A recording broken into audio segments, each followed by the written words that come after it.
June 2, 2026, King Frederik and Queen Mary arrived in Grenaa aboard the Royal Yacht Dannebrog as part of Denmark's traditional summer cruise, continuing a royal tradition that reveals one of the most remarkable modern love stories in Europe.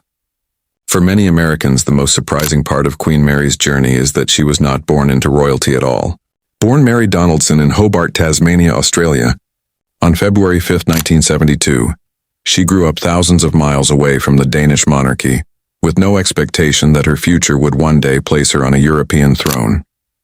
Everything changed during the 2000 Olympic Games in Sydney, when she met Crown Prince Frederik at a local venue during the international sporting event. At the time, few could have imagined that a chance meeting would eventually transform both of their lives.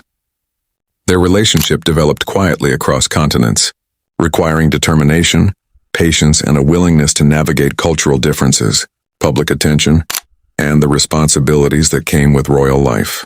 When they married in Copenhagen in 2004, millions watched as an Australian professional entered one of Europe's oldest monarchies.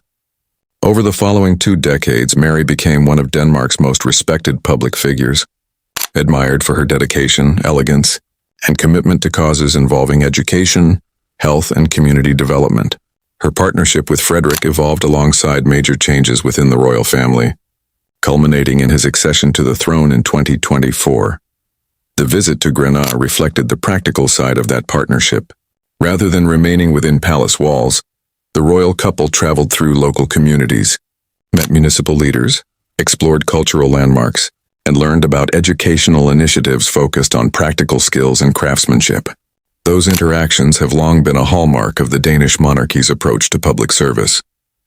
What makes Frederik and Mary's story particularly compelling is the contrast between its fairy tale beginning and its very real demands. Their lives include ceremonial events and historic traditions, yet much of their work involves meeting citizens, supporting local projects, and understanding the concerns of communities across Denmark. The summer cruise aboard Dannebrog symbolizes that connection. For generations, Danish monarchs have used these journeys to engage directly with people throughout the country. As Frederik and Mary walked through Grenaa, greeted residents, and visited local institutions, they demonstrated how a relationship that began halfway around the world grew into a partnership dedicated to representing an entire nation. More than 2 decades after they first met, their story continues to resonate because it combines romance, commitment, and public service in a way that feels both extraordinary and relatable.